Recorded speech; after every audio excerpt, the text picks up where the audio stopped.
दुनिया का सबसे महंगा आम, 1 किलो आम 2,11,000 रुपए में बिके। सहारनपुर से खबर, किसान संदीप चौधरी के 4 मियाजाकी आम 2,11,000 में बिके हैं। इन आमों का वजन 1 किलो है। गुजरात के कारोबारी प्रवीण गुप्ता ने ये आम अपनी मां के लिए खरीदे हैं।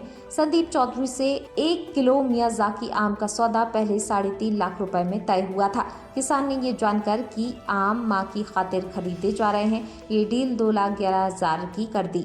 संदीप चौधरी के बाग में मियाजाकी किस्म के अभी 40 पेड़ हैं। जापान की मियाजाकी प्रजाति दुनिया की सबसे महंगी आम की नस्ल है। नई टिहरी उत्तराखंड जंतर मंतर प्रोटेस्ट में शामिल हुई मणिका राणा को बीजेपी युवा मोर्चा के मंडल अध्यक्ष पद से हटाया गया।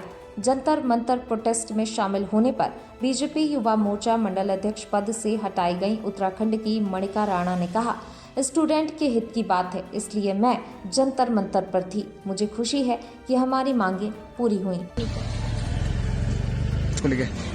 दरअसल अभी सोशल मीडिया पे बहुत ज़्यादा इस चीज़ को वायरल किया जा रहा है कि मैं तो जंतर मंतर में भी थी, शामिल हूँ। तो उसके बाद ऐसा आ रहा है कि पार्टी द्वारा निष्कासन किया गया, जो कि बिल्कुल गलत है। इसमें निष्कासन नहीं किया गया, पदमुक्त किया गया था मुझे। लेकिन ये जो कार्यवाही थी ये मई जून में ही हो गई थी, क्योंकि मैं अपने कुछ व्यक्तिगत कारणों में थोड़ी बिजी थी, तो मेरी पढ़ाई वगैरह के कारण। और जहाँ तक बात है जंतर मंतर में प्रोटेस्ट की, तो स्टूडेंट्स की बात है, तो जहाँ पे भी विद्यार्थियों के हित की बात होगी, तो मैंने पहले भी कहा था कि हम छात्र नेता होने से पहले छात्र हैं, तो इसलिए मैं वहाँ पर थी, उनके समर्थन में थी। और मुझे खुशी है इस चीज़ की कि हमारी मांगें पूरी हुई, जिसके लिए हम गए, इतनी हमने मेहनत की, वो सफल रहा। और जहाँ तक है बात पार्टी से, जैसे मैंने कहा निष्कासन की, तो निष्कासन जैसी कोई चीज़ नहीं है, और ना ही ऐसा है कि कोई मतभेद हुआ है आपस में। बस पदमुक्त किया गया है, क्योंकि किसी ऐसे व्यक्ति को जिम्मेदारी देना भी अच्छा है जो समय अपनी पूरी निष्ठा के साथ दे पाए। बाकी हम जैसे काम कर रहे हैं वो तो चलता है।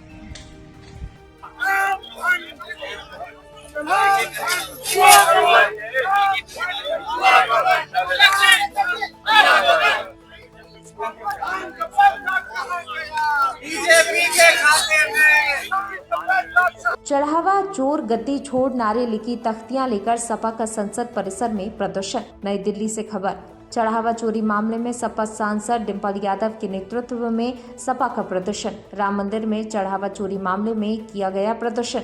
संसद के मकर द्वार के सामने सपा का प्रदर्शन। अखिलेश यादव मकर द्वार पर प्रदर्शन कर रहे। अखिलेश यादव के साथ सपा के सभी सांसद दान पेटी लेकर प्रदर्शन कर रहे। सपा सांसद, मध्य प्रदेश सरकार ने किसानों के हितों को सर्वोच्च प्राथमिकता देते हुए महत्वपूर्ण निर्णय लिए। प्रदेश में किसानों से मूंग उपज का उपार्जन 25% के स्थान पर 60% तक किया जाएगा। किसानों की सुविधा के लिए स्लॉट बुकिंग की अंतिम तिथि 10 अगस्त 2026, मूंग उपार्जन की अंतिम तिथि 20 अगस्त 2026 तक बढ़ा दी गई है। ई टोकन के माध्यम से खाद्य वितरण व्यवस्था में आ रही व्यवहारिक समस्याओं को देखते हुए आवश्यक सुधार होने तक इसे तत्काल प्रभाव से स्थगित कर दिया गया। साथ ही मुख्यमंत्री मोहन यादव जी के निर्देश पर उच्च स्तरीय समिति गठित की गई, जो ई टोकन व्यवस्था की समीक्षा कर आवश्यक सुधारों के संबंध में अपनी अनुशंसाएं प्रस्तुत करेगी। किसान संगठनों के साथ मंत्री समूह की बैठक में लिए गए महत्वपूर्ण निर्णयों का उद्देश्य किसानों को अधिकतम लाभ सुनिश्चित करना है। मध्य प्रदेश सरकार किसानों के कल्याण और उनके हितों की रक्षा के लिए प्रतिबद्धता के साथ काम कर रही है। ऐदल सिंह कंसाना, कृषि मंत्री। किसानों के हित में मध्य प्रदेश सरकार का महत्वपूर्ण निर्णय। मध्य प्रदेश सरकार सदैव किसानों के हित में कार्य करती आई है। हमारे अन्नदाता प्रदेश की अर्थव्यवस्था और समृद्धि का आधार है, और उनके परिश्रम के उत्पादित उपज का उचित मूल्य सुनिश्चित करने के लिए राज्य सरकार पूरी प्रतिबद्धता के साथ कार्य कर रही है। जैसा कि हम सभी जानते हैं कि भारत सरकार द्वारा इस वर्ष ग्रीष्मकालीन मूंग के उपार्जन के लिए मध्य प्रदेश को 445 लाख मीट्रिक टन का लक्ष्य निर्धारित किया गया था। भारत सरकार की योजनाओं के अंतर्गत राज्य के कुल उत्पादन का अधिकतम 25% उपार्जन किए जाने का प्रावधान है। भारत सरकार के इसी नियम के अंतर्गत निर्णय लिया गया था कि प्रदेश के मूंग उत्पादन किसानों से उनकी उपज का 25% न्यूनतम समर्थन मूल्य MSP पर उपार्जित किया जाएगा। आज किसान प्रतिनिधियों के साथ हुई चर्चा के उपरांत किसानों के वक्तव्य के हित में ध्यान में रखते हुए मध्य प्रदेश सरकार ने एक महत्वपूर्ण निर्णय लिया है। अब प्रत्येक पात्र किसानों को उसकी मूंग उपार्जन का 25% नहीं बल्कि 60% उपार्जन किया जाएगा, जो नर्मदापुरम, सीहोर एवं हरदा जैसे जिलों में लगभग 3 कुंटल प्रति एकड़ आता है। यह निर्णय तत्काल प्रभाव से लागू किया जाएगा और हमारे प्रयास रहेंगे कि अधिक से अधिक किसानों को इसका लाभ मिले। किसानों को सुविधा को ध्यान में रखते हुए सरकार ने स्लॉट बुकिंग की अवधि 10 दिन बढ़ाने का निर्णय लिया है। अब किसान 30 जुलाई के स्थान पर 10 अगस्त तक स्लॉट बुकिंग कर सकेंगे। इसी प्रकार उपार्जन की अंतिम तिथि भी 10 अगस्त से बढ़ाकर 20 अगस्त की जा रही है। मैं प्रदेश के किसान भाइयों और बहनों से आश्वस्त करना चाहता हूं कि मध्य प्रदेश सरकार सदैव किसानों के हित में खड़ी है। जहां तक खाद्य वितरण के लिए लागू की गई ई टोकन व्यवस्था से संबंधित शिकायतों और व्यवहारिक समस्याओं का प्रश्न है, यह व्यवस्था राज्य शासन ने एक महत्वपूर्ण सुधार और आने वाले समय में इसके किसानों को काफी सुविधा दिलाने का लाभ मिलेगा। चूँकि यह एक नई व्यवस्था है, इसीलिए प्रारंभिक स्तर पर सामने आ रही है। समस्याओं को देखते हुए माननीय मुख्यमंत्री ने कृषि उत्पादन आयोग की अध्यक्षता में एक उच्च स्तरीय समिति गठित करने का निर्णय लिया है। यह समिति ई टोकन व्यवस्था से जुड़ी सभी व्यवस्थाओं का परीक्षण कर राज्य सरकार को अपनी सुविधाएं प्रस्तुत करेगी। समिति की अनुशंसाओं के आधार पर आवश्यक सुधार तत्काल किए जाएंगे। सुझाव प्राप्त होकर सुधार होने तक ई टोकन से खाद्य व्यवस्था तत्काल प्रभाव से स्थगित की जा रही है। जय जवान, जय किसान, जय अनुसंधान। यह वीडियो इंदौर में महाराणा प्रताप वेलफेयर सोसाइटी द्वारा संचालित वृद्धाश्रम का है, जहां अनेक संस्थाएं अपने ग्रुपों के साथ सेवाएं देती हैं। देखें live video Radhe Radhe group की मातृशक्तियों द्वारा कल गुरु पूर्णिमा पर सेवाएं देने के अवसर का। थोड़ा वो इशारे में समझते हैं। रख दो।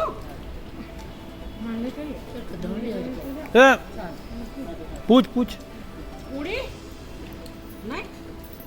नहीं ले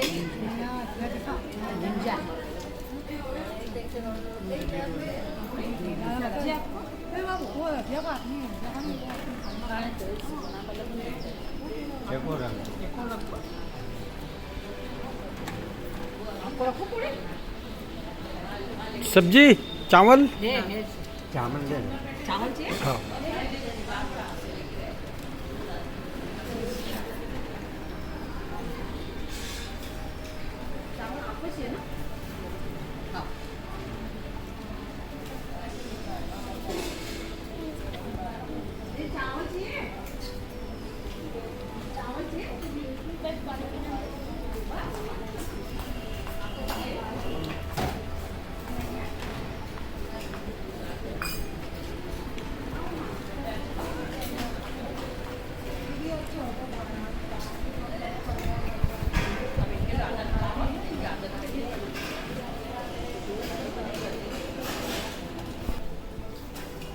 यह है आलू के पापड़ फलियारी।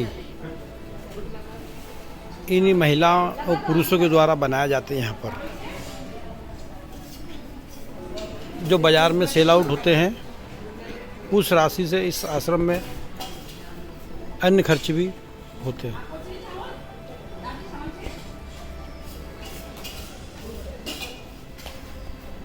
आलू के फलियारी पापड़।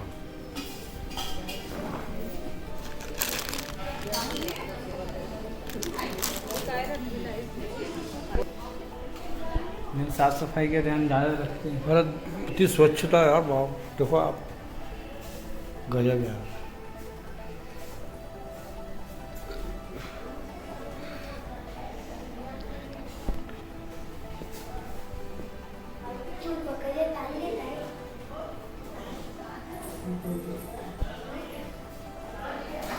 पूरा भंडार अच्छा व्यवस्थित कर रखा तुमने यार, हैं? पूरा खाने का चेकिंग होता रहता है ना। हाँ बहुत। कीड़े नहीं लगे, साफ सुथरा रहे पूरा। अरे गजब यार।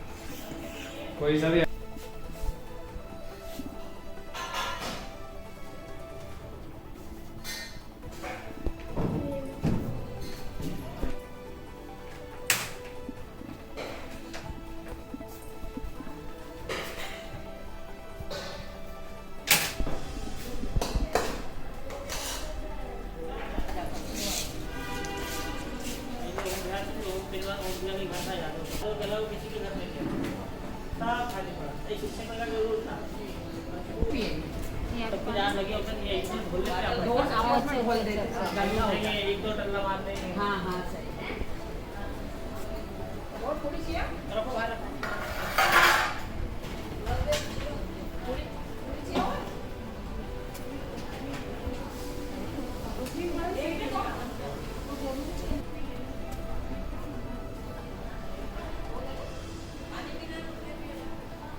नशा मुक्त अभियान 2.0 के तहत जिला जेल हरदा में जागरूकता कार्यक्रम आयोजित। पुलिस मुख्यालय के निर्देशानुसार संचालित नशा मुक्ति अभियान 2.0 के अंतर्गत थाना कोतवाली जिला हरदा पुलिस द्वारा दिनांक 30 जुलाई को जिला जेल हरदा में निरुद्ध बंदियों के लिए नशा मुक्ति एवं जन जागरूकता कार्यक्रम आयोजित किया गया। कार्यक्रम के दौरान उपस्थित निरुद्ध बंदियों को नशे से दूरी है जरूरी का संदेश देते हुए नशीले पदार्थों के सेवन से होने वाले शारीरिक, मानसिक, सामाजिक, आर्थिक दुष्प्रभावों के संबंध में विस्तार पूर्वक जानकारी दी गई। साथ ही बंदियों को नशे से दूर रहकर स्वस्थ, सुरक्षित, सकारात्मक जीवन अपनाने और समाज में नशा मुक्ति का संदेश प्रसारित करने के लिए प्रेरित किया गया।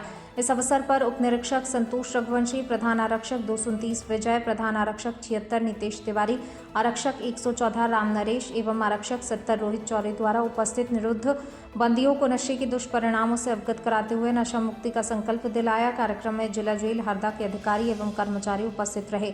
उनके द्वारा नशे के विरुद्ध जागरूकता बढ़ाने और नशा मुक्त समाज के निर्माण में सक्रिय सहभागिता का संदेश दिया। थाना कोतवाली हरदा पुलिस द्वारा नशे से दूरी है जरूरी अभियान के माध्यम से आमजन को नशे के दुष्परिणामों के प्रति जागरूक करने एवं नशा मुक्त समाज के निर्माण हेतु निरंतर प्रयास किए जा रहे हैं।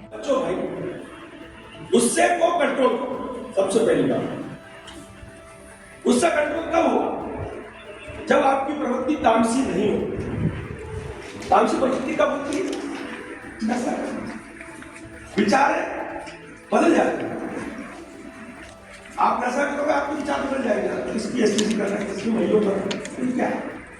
जनपद गाजीपुर में 692 करोड़ की 268 विकास परियोजनाओं का लोकार्पण एवं शिलान्यास कार्यक्रम में माननीय मुख्यमंत्री योगी आदित्यनाथ जी का संबोधन। 1965 के युद्ध में पाकिस्तान का पैटर्न टैंक को ध्वस्त करने वाले जवान वीर अब्दुल हमीद को इसी गाजीपुर की धरा ने दिया था। 1971 के पाकिस्तान के युद्ध में शौर्य का परिचय देने वाले शहीद रामानुग्रह पांडे भी इसी धरा के थे, जिन्हें मरणोपरांत महावीर चक्र से सम्मानित किया गया। ये गाजीपुर की समृद्ध परंपरा है। 1965 के युद्ध में पाकिस्तान के पैटर्न टैंक को ध्वस्त करने वाला बहादुर जवान भी वीर अब्दुल हमीद के रूप में इसी धरा ने दिया था, इसी गाजीपुर की धरा ने दिया था। 1971 के भारत पाकिस्तान के युद्ध में याद करिए, 1971 के भारत पाकिस्तान के युद्ध में अपना शौर्य का परिचय देने वाले शहीद रामानुग्रह पांडे भी इसी पावन धरा से थे, जिनके शौर्य को देखते हुए मरणोपरांत उन्हें भारत का सेना के एक महत्वपूर्ण सम्मान महावीर चक्र से सम्मानित किया गया। बहन और भाइयों, ये यहां की एक समृद्ध परंपरा है। राष्ट्र रक्षा, राष्ट्र भक्ति की एक समृद्ध परंपरा है। अपडेट, सिपाही ने की बच्ची की हत्या। गोरखपुर जिला अस्पताल से गायब बच्ची की गई हत्या आरोपी सिपाही ने कबूला जुर्म। एसएसपी ने प्रेस वार्ता कर दी जानकारी। सिपाही की बर्खास्तगी होगी, एनएसए भी लगाया जाएगा। ये जैसा कि आप सभी को विदित है कि 28 तारीख की रात्रि 10 बजे रिंकू शर्मा की बिटिया, जिनका नाम था दीपिका, जिनकी उम्र लगभग 10 वर्ष थी, ये सदर अस्पताल के सामने से इनके द्वारा बताया गया था कि किसी मोटरसाइकिल पे एक वर्दीधारी व्यक्ति द्वारा अपने साथ लेके गया है, जो अभी तक लौट के नहीं आई है। इस क्रम में पुलिस की कई टीमों को सक्रिय किया गया था, अभियोग पंजीकृत किया गया था। नंबर प्लेट को जब हम लोगों ने ट्रेस किया तो ये मोटरसाइकिल एक 112 में नियुक्त आरक्षी अभिषेक यादव, जो मूल रूप से गाजीपुर का रहने वाला है, उसका हुआ। अभिषेक यादव को पुलिस द्वारा गिरफ्त में लेके इससे सघनता से पूछताछ की जा रही थी और साथ ही हम लोगों के द्वारा मोटरसाइकिल को सीसीटीवी में बैक ट्रेस और फ्रंट ट्रेसिंग किया जा रहा था। इस क्रम में बालिका की बॉडी आज हमें चिवटाहा पुल के पास से बरामद हुई है और इसमें पोस्टमार्टम हेतु बॉडी को भिजवाया गया है और परिजनों से प्राप्त तहरीर में समुचित धाराओं को बढ़ाते हुए अभियुक्त की गिरफ्तारी करते हुए अग्रिम विधिक कार्रवाई की जा रही है। इसमें अभी तक की प्रारंभिक पूछताछ में अभियुक्त की दुर्भावना प्रदर्शित हुई है और बच्ची द्वारा रजिस्ट करने के क्रम में बल प्रयोग में इस प्रकार का घटना कारित होना प्रतीत पाया जा रहा है और बाकी सारी चीज़ें अग्रिम विवेचना से स्पष्ट हो जाएंगी। पुलिस द्वारा इसमें इस पूरे मामले की गंभीरता और जो अभियुक्त है उसके कृत्य को देखते हुए कठोरतम कार्रवाई करते हुए इसके विरुद्ध फास्ट ट्रैक कोर्ट के माध्यम से विवेचना का निस्तारण और कठोरतम कार्रवाई की पैरवी की जाएगी। इसमें इसकी बर्खास्तगी के लिए आज तत्काल फाइल मूव की जा रही है और इस प्रकार के कृत्य करने वाले व्यक्ति को तत्काल विभाग से बर्खास्त करते हुए और साथ में इसमें आवश्यकता अनुसार एनएसए की कार्रवाई को भी अमल में लाया जाए। श्रावण मास एवं कांवड़ यात्रा को सकुशल एवं शांतिपूर्ण ढंग से संपन्न कराने के लिए लखनऊ पुलिस द्वारा किए गए व्यापक एवं प्रभावी सुरक्षा प्रबंध के संबंध में संयुक्त पुलिस आयुक्त कानून एवं व्यवस्था श्री बबलू कुमार द्वारा दी गई बाइट। यात्रा को लेकर के क्या कुछ लखनऊ के डायवर्जन है और पुलिस डिप्लॉयमेंट की अगर बात की जाए किस तरीके से पूरा डिप्लॉयमेंट किया गया है? देखिए, आज से सावन माह प्रारंभ हो रहा है और प्रत्येक सोमवार को विभिन्न मंदिरों में जलाभिषेक होते हैं। अपने जनपद लखनऊ के जो प्रमुख मंदिर हैं जैसे मनकामेश्वर मंदिर है, कोनेश्वर मंदिर है, बुद्धेश्वर मंदिर है, चंद्रिका देवी मंदिर है, इन सभी जगहों पर हम लोगों ने स्टैटिक पुलिस फोर्स लगाए हैं। 2 पालियों में पूरे 24 घंटे ड्यूटियां रहेंगी ताकि जितने भी श्रद्धालु आ रहे हैं उनको वहां क्राउड कंट्रोल करते हुए उसको सकुशल संपन्न कराया जा सके। उस पूरे एरिया में यह आवश्यकता अनुसार बैरिकेडिंग भी कर रहे हैं ताकि आने वाले और जाने वाले को दिक्कत न हो। उस जगहों की मॉनिटरिंग हम लोग सीसीटीवी से कर रहे हैं ताकि जो है लगातार भीड़ को मॉनिटर किया जा सके और किसी भी आपात स्थिति में जो है उसको अटेंड किया जा सके। जनपद लखनऊ से होते हुए काफ़ी संख्या में लोग बाराबंकी और खीरी की तरफ भी जाते हैं और इनके जो मार्ग हैं उन मार्गों पर हम लोगों ने पेट्रोलिंग बढ़ाई है। 112 की पीआरवी गाड़ियां और जो हमारी पॉलीगन मोबाइल है, थाने की मोबाइल है, उनको लगाया गया है ताकि उनके जो रास्ते हैं उस पर उसको सुरक्षित तरीके से उनका आवागमन हो, साथ ही साथ कोई आपात स्थिति में त्वरित कार्रवाई की जा सके। वाराणसी गंगा में नौका संचालन पर लगी रोक, तेज बहाव और उठती हुई लहरों को देखते हुए नौकायन व नौका संचालन पर अगले आदेश तक लगाई गई रोक उठ रही है, इसलिए तत्काल प्रभाव से सभी प्रकार के बोटों का संचालन बंद किया जाता है। स्थिति सामान्य होने पर आपको पुनः अवगत करा दिया जाएगा। एक बार पुनः ध्यान दें, हवा तेज चल रही है, लहरें उठ रही है, कुछ चिन्हित घाटों पर तो स्थिति बहुत खतरनाक है, इसलिए तत्काल प्रभाव से सभी प्रकार के बोटों का संचालन बंद किया गया है। स्थिति सामान्य होने पर आपको अवगत करा दिया जाएगा। जबलपुर के मदन महल थाना क्षेत्र में टीआई धीरज राज के नेतृत्व में पुलिस ने अवैध शराब के खिलाफ कार्रवाई करते हुए कालीमठ आमनपुर क्षेत्र में छापेमारी की। कार्रवाई के दौरान एक मकान से भारी मात्रा में अवैध शराब जब्त की गई और पति पत्नी को गिरफ्तार किया गया। पुलिस को सूचना मिली थी कालीमठ आमनपुर स्थित एक मकान में अवैध रूप से शराब का भंडारण कर बिक्री की जा रही है। सूचना के आधार पर पुलिस ने मौके पर दबिश दी, जहाँ से करीब 249 लीटर अवैध शराब बरामद हुई, जिसकी कीमत 1,85,000 रुपए बताई जा रही है। मामले में मकान मालिक बिंदु विश्वकर्मा और उनकी पत्नी रजनी को गिरफ्तार कर आबकारी अधिनियम के तहत प्रकरण दर्ज किया। जब्त शराब को कब्जे में लेकर पुलिस ने आगे की कार्रवाई शुरू कर दी है। सीएसपी अखिलेश गौर ने बताया, कार्रवाई के दौरान पति पत्नी दोनों को गिरफ्तार कर लिया गया है। कल रात्रि लगभग 9 बजे के बाद थाना मदन महल के अंतर्गत कालीमठ आमनपुर में एक सूचना मिली थी कि एक घर में बड़ी मात्रा में शराब संधारित की गई है। उसकी सूचना पर हमारी मदन महल की पुलिस थाना प्रभारी के नेतृत्व में भेजी गई थी, जहां से बड़ी मात्रा में शराब, लगभग 249 लीटर शराब हमें जब्त की है, जिसमें एक घर के अंदर ये शराब रखी गई थी, जिसके मालिक बृंदु विश्वकर्मा एवं उनकी पत्नी रजनी विश्वकर्मा है। दोनों को आरोपी बनाया गया है। गिरफ्तार करके मामला में विवेचना की जा रही है।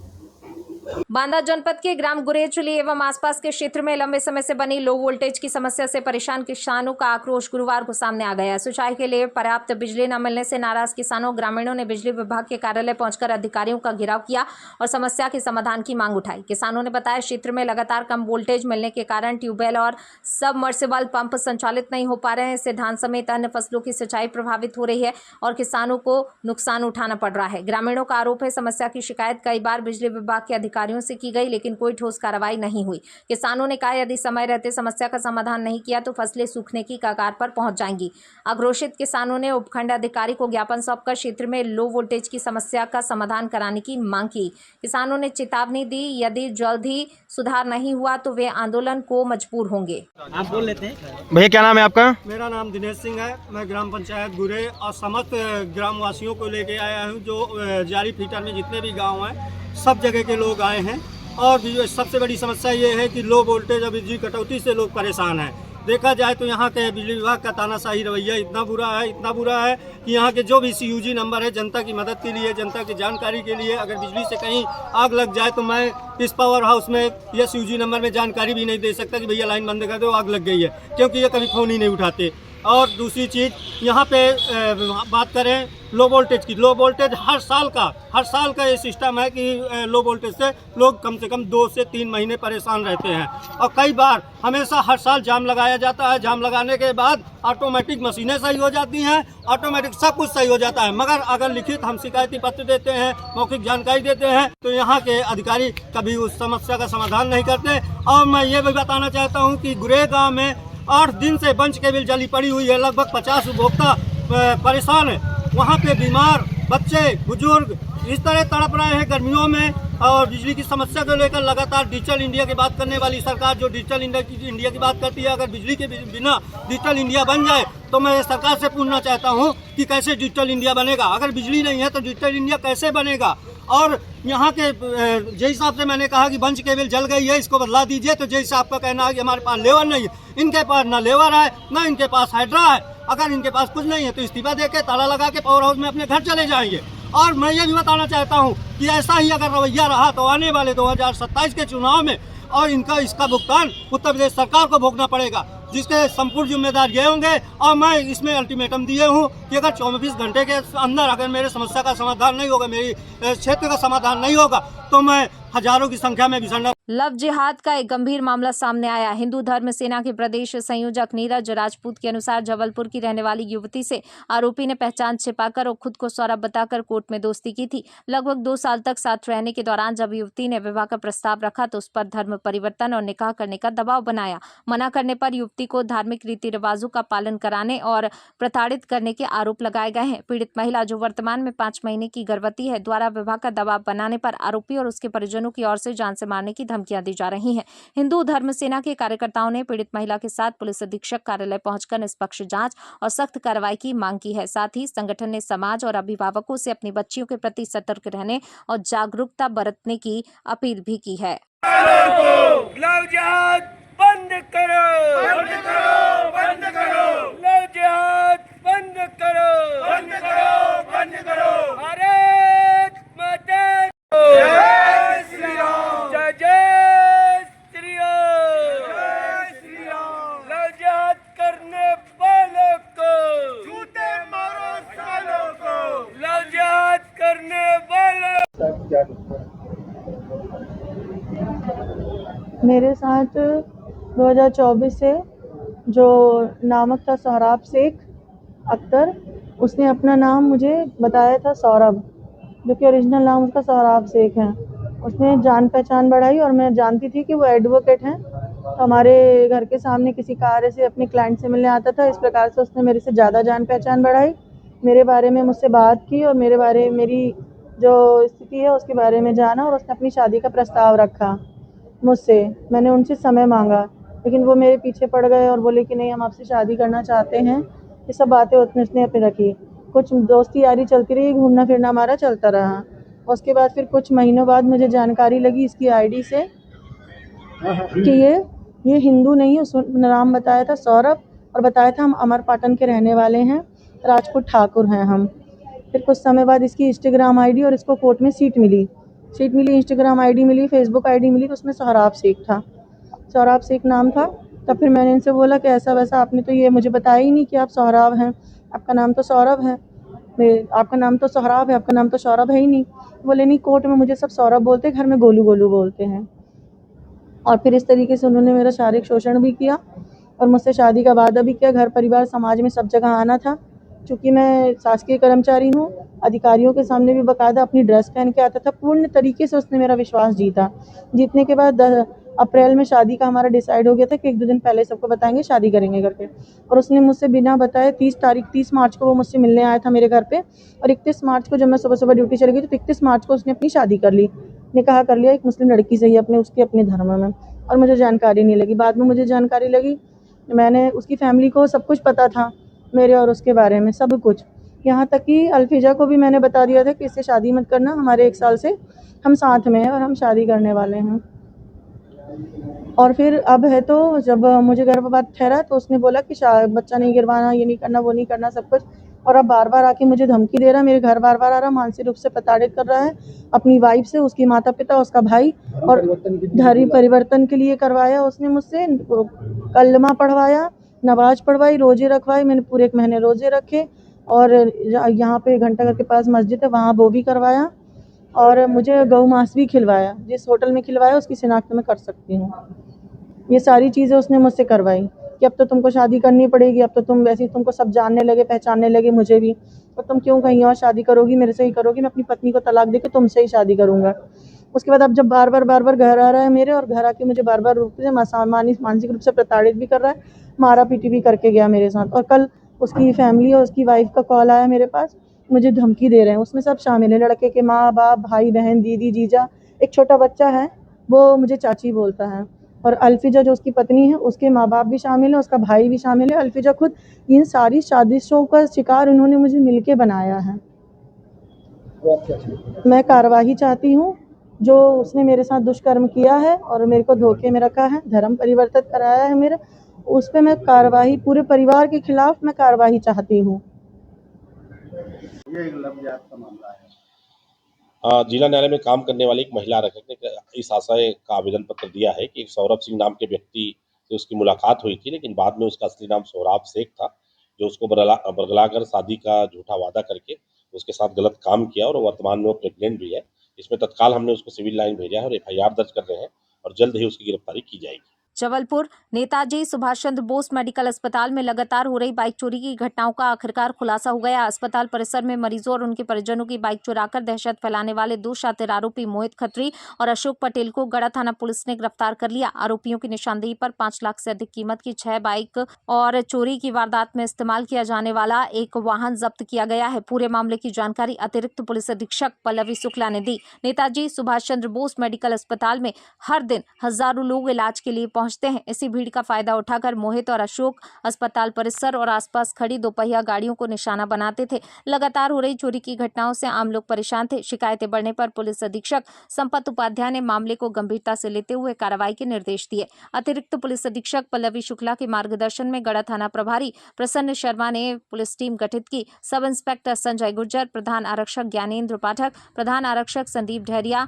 नीरज तिवारी, आरक्षक गौरव तिवारी, आरक्षक भगवान पटेल, सुरेंद्र विश्वकर्मा तथा पवन तिवारी ने तकनीकी साक्ष्यों, CCTV फुटेज और मुखबिर सूचना के आधार पर दोनों आरोपियों को गिरफ्तार किया। पूछताछ के दौरान मोहित और अशोक ने कई वाहन चोरी की वारदातें कबूल की। उनकी निशानदेही पर पुलिस ने 6 चोरी की बाइक बरामद की, जिनकी कीमत लगभग 5 लाख से अधिक बताई जा रही है।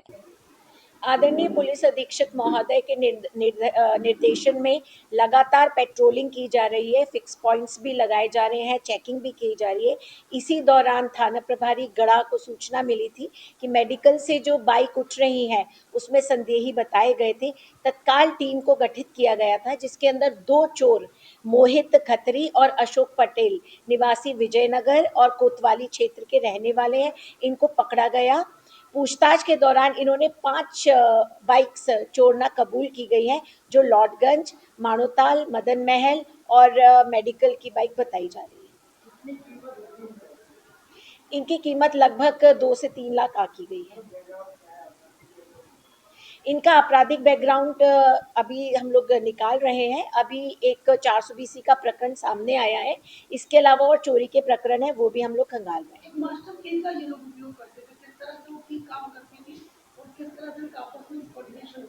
बिल्कुल, जो मास्टरमाइंड अशोक पटेल है, उससे पूछताछ में बताया कि वो एक मास्टर की तैयार कर लेते थे और घूमते घूमते हर बाइक में लगा लगा के देखते थे। जो लॉक इजीली खुल जाता था, उसको लेके वो रवाना हो जाते थे बाइक को। बाइकें चोरी करने के बाद कहाँ सप्लाई करते थे, बेचते थे या क्या उनको भी मुल्जिम बनाया? अभी वर्तमान में जो पूछताछ में आया है वो ये, इन्होंने जाकर अपने दोस्तों के वहाँ पे गिरवी रख दी थी और अब उसके भी हम लोग लिंक खंगाल रहे हैं।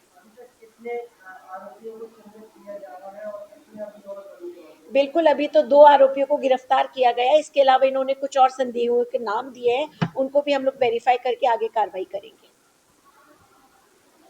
चम्मू बर्मन उम्र 70, पति घायल। मृतका कृष्णाबाई बर्मन 62, पत्नी। दोनों शमशान घाट के पास करीब 8 से 10 साल से टपरिया बनाकर रहते थे। बुधवार देर से सुबह के बीच अज्ञात आरोपियों ने कृष्णाबाई के चेहरे पर चिप के टुकड़े से सिर और चेहरे पर हमला कर दिया। गंभीर चोट आने और खून बहने से उसकी मौके पर मौत हो गई। वहीं मृतक का पति चम्मू बर्मन देख नहीं सकता था। हत्यारे ने उसके सिर और चेहरे पर और पत्थर से हमला कर दिया। चम्मू की हालत गंभीर होने पर प्राथमिक उपचार के बाद उसे मेडिकल कॉलेज जबलपुर रेफर कर दिया गया। फिलहाल पुलिस मामले की जांच में जुटी है। एडिशनल एसपी सूर्यकांत शर्मा ने बताया, मृतका कृष्णाबाई के भाई खितौला वार्ड नंबर 18 निवासी सुरेश वर्मन के मुताबिक सुबह करीब 8:30 बजे जब शमशान घाट के पास टपरिया में पहुंचकर देखा उसकी बहन कृष्णाबाई आंधी में पड़ी थी, मुंह चेहरे से खून बह रहा था और उसकी सांसें थम गई थी। वहीं जीजा चम्मू वर्मन तड़प रहे थे। उन्होंने तुरंत इसकी जानकारी पुलिस को दी। घायल चम्मू वर्मन और बहन कृष्णा को अस्पताल लेकर पहुंचे, जहां डॉक्टरों ने कृष्णाबाई को मृत घोषित कर दिया। ये खितौला में महिला की हत्या की गई। थाना प्रभारी खितौला को सुबह ये सूचना मिली कि शमशान घाट में रहने वाले एक बुजुर्ग दंपत्ति के ऊपर किसी ने हमला किया है। जब मौके पर पुलिस पहुंची तो वहां पर जो महिला जिसका नाम कृष्णाबाई है वो मृत पड़ी हुई थी और उसके पति जो है चम्मू वर्मन वो वहां पर घायल अवस्था में थे। उसको तत्काल इलाज के लिए भेजा गया और महिला को पोस्टमार्टम के लिए भेजा गया। इसमें हत्या का अपराध दर्ज कर लिया गया है और कारणों की जांच की जा रही है और जो अज्ञात आरोपी है जल्द ही उसकी गिरफ्तारी की जाएगी। न्याय में देरी नहीं चलेगी, न्याय में देरी नहीं चलेगी। परीक्षा लो परिणाम दो, परीक्षा लो परिणाम दो, परीक्षा लो परिणाम दो, परीक्षा लो परिणाम दो। अरे न्याय में देरी नहीं चलेगी, अरे न्याय में देरी नहीं चलेगी।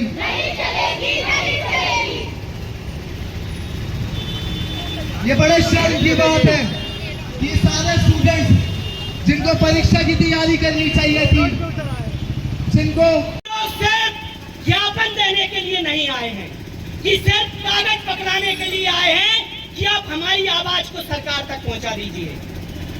आ रहे हैं कई बच्चे इतना डिप्रेशन के शिकार हैं कि अभी तक मध्य प्रदेश के अंदर 6 बच्चों ने सुसाइड कर लिया है। आप लोग देखिए, सरकार का रवैया है कि एक भी जिम्मेदार व्यक्ति ने अभी तक बयान नहीं दिया है। सरकार का मानते हैं यूनिवर्सिटी कि आप जाओ कोर्ट के पास और कोर्ट धक्का देता है कि आप जाओ सरकार के पास। आपने छात्रों को क्या मूर्ख समझ रखा है? छात्र क्या है आपके लिए? छात्रों का कोई सीरियसनेस नहीं है। हम लोग आज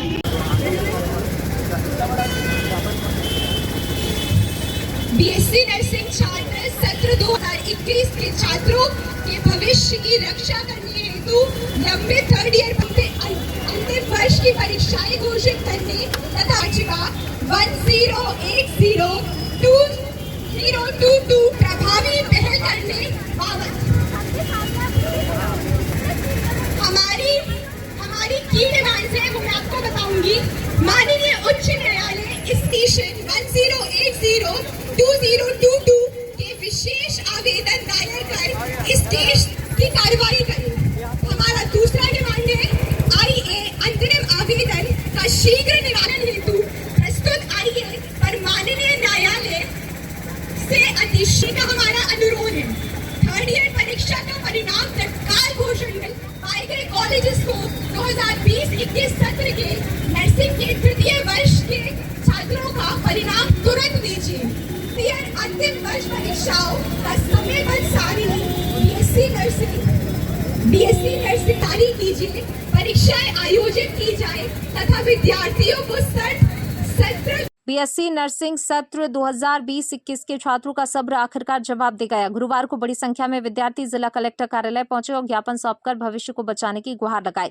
छात्रों का कहना है 4 साल में पूरा होने वाला कोर्स 6 साल बाद भी अधूरा है। तीसरे वर्ष का परिणाम अब तक घोषित नहीं हुआ, जबकि चौथे वर्ष की परीक्षा आयोजित नहीं कराई गई। छात्रों ने कहा लगातार हो रही देरी से करियर अधर में लटक गया है। अब वे सिर्फ आश्वासन नहीं बल्कि कार्रवाई चाहते हैं। छात्रों ने बताया इस 2 साल की देरी ने उनके रोजगार और उच्च शिक्षा के अवसर छीन लिए हैं। स्टाफ नर्स, CHO और नॉर्सेट जैसी महत्वपूर्ण भर्तियों में आवेदन तक नहीं कर सके, जबकि MSc नर्सिंग और अन्य उच्च शिक्षा पाठ्यक्रमों में प्रवेश का मौका हाथ से निकल गया। उनका आरोप है 2022 से कानूनी प्रक्रियाओं में उलझे मामले का सबसे बड़ा नुकसान उन विद्यार्थियों को हुआ जिनकी किसी भी विवाद में कोई भूमिका नहीं थी। हाईकोर्ट के आदेश के बाद भी प्रक्रिया में अपेक्षित तेजी नहीं आने से छात्रों में नाराजगी बढ़ गई है। विद्यार्थियों ने कलेक्टर से मांग की है वे इस पूरे मामले की प्रभावी पैरवी करते हुए राज्य शासन और संबंधित विभागों तक उनकी आवाज पहुंचाएं।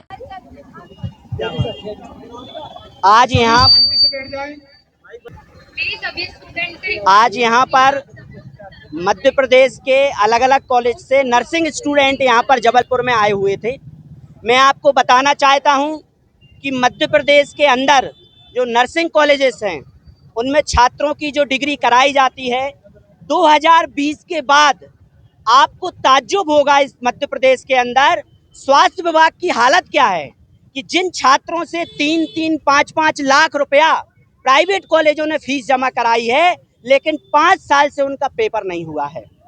दूसरी बात कि हाई कोर्ट ने स्टे लगा रखा है। क्यों लगाया हाई कोर्ट ने स्टे? कि इस मध्य प्रदेश के अंदर सरकार की एजेंसी ने ऐसे कॉलेजों को मान्यता दे रखी थी जो है ही नहीं है। कई फर्जी कॉलेज थे जिनको मान्यता देकर वो चल रहे थे, उन पर स्टे लगाया गया, जिसके कारण कई सारे छात्र जो लीगली थे, जो पढ़ रहे थे, उन्होंने फीस जमा की है, लीगल थे, उनका भी नुकसान हो रहा है।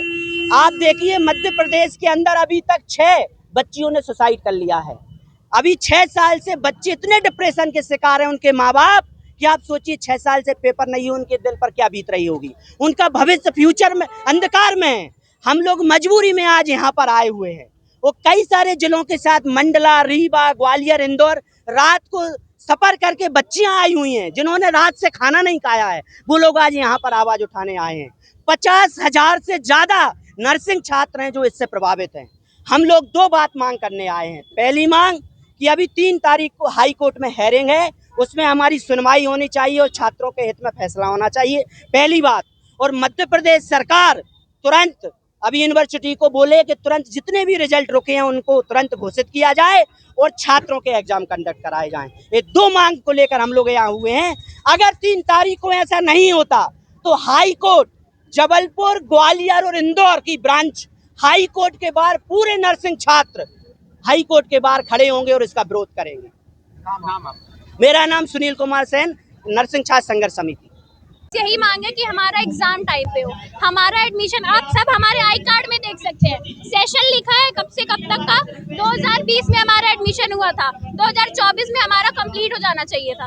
आज अभी 2026 भी अबाउट टू फिनिश, हम जुलाई में पहुंच चुके हैं और हमारे पास डिग्री नहीं है। हमने क्या सोच के एडमिशन लिया था कि 4 साल का नर्सिंग कोर्स होता है, 4 साल के बाद, और जिसको फर्दर स्टडी करनी है, जिसको MSc नर्सिंग करनी है, वो कैसे करेगा जब उनके पास BSc की डिग्री नहीं होगी। तो हम इतने ज़्यादा परेशान हैं। हमारे पास अभी डिग्री के नाम पे सिर्फ 12th पास है, हम सिर्फ 12th पास है। हमारे पास डिग्री के नाम पे कुछ भी नहीं है। और हमसे कोई पूछता है, हमारे घर में, हमारे परिवार में, आस पड़ोस में कोई भी हमसे पूछता है क्या पढ़ रही हो बेटा, हम क्या बताएं उनसे कि हम क्या पढ़ रहे हैं। हम एडमिशन लिए थे 2020 में, कंप्लीशन हो जाना चाहिए था 24 में, आज 26 है। हम उनको ये बताएं कि हम 12th पास हैं। हमारी यही मांग है कि हमारी डिग्री, हमारा एग्जाम जल्द से जल्द हो, हमारा 3rd ईयर का रिजल्ट आ जाए। और आप ये देख सकते हैं MPMSU सच में सो रहा है। एमपीएमसी प्रशासन सोता है, भविष्य का नुकसान होता है। आपका नाम? पल्लवी द्विवेदी।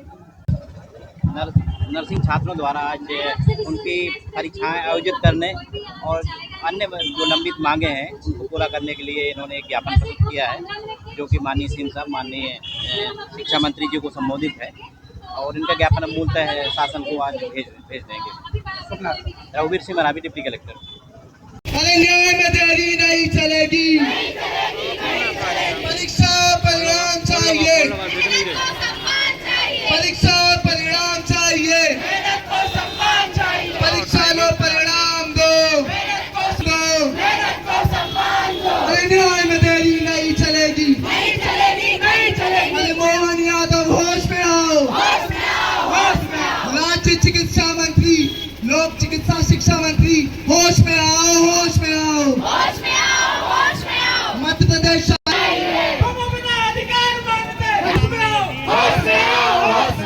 क्षेत्रीय भ्रमण के दौरान हरदा विधायक डॉक्टर रामकिशोर दोगने खिरकिया विकासखंड के ग्राम कलधर पहुंचे, जहां उन्होंने ग्रामीणों से मुलाकात कर उनका हालचाल जाना, उनकी समस्याओं एवं विकास संबंधी आवश्यकताओं पर चर्चा की। इसके पश्चात हरदा विधायक ने ग्रामीण जनों की मांग पर विधायक निधि की 3 लाख रुपए की राशि से स्वीकृत किए गए सार्वजनिक छत चबूतरे के निर्माण कार्य एवं ग्राम पंचायत निधि की 3.90 लाख की लागत से बनने वाले नवीन सड़क मार्ग निर्माण कार्य का भूमि पूजन किया। ग्राम को मिली विकासात्मक सौगातों पर ग्रामीणों ने हरदा विधायक डॉक्टर दोगने का पुष्पमालाओं से स्वागत कर उनका आभार व्यक्त किया। इस अवसर पर विधायक ने कहा, मेरी प्राथमिकता क्षेत्र के प्रत्येक गांव तक मूलभूत सुविधाएं पहुंचाना है। ग्रामीणों की आवश्यकताओं के अनुरूप विकास कार्यों को स्वीकृत कराकर धरातल पर उतारा जा रहा है। भूमि पूजन कार्यक्रम में खिरकिया जनपद अध्यक्ष रानू पटेल, विधायक प्रतिनिधि दशरथ पटेल भूमि पूजन कार्यक्रम में खिरकिया जनपद अध्यक्ष रानू पटेल, विधायक प्रतिनिधि दशरथ पटेल, ग्राम सरपंच ओम प्रकाश राजपूत, राजेश सोलंकी, आत्माराम सोलंकी, मोहनदास भाईरे, ठाकुरलाल मुकाती, जगदीश प्रसाद राजपूत, अनिल सूरवा, महेश राठौर, ओम प्रकाश, नारायण प्रसाद, शिवराम, कालूराम, देवेंद्र राजपूत सहित समस्त ग्रामवासी उपस्थित थे।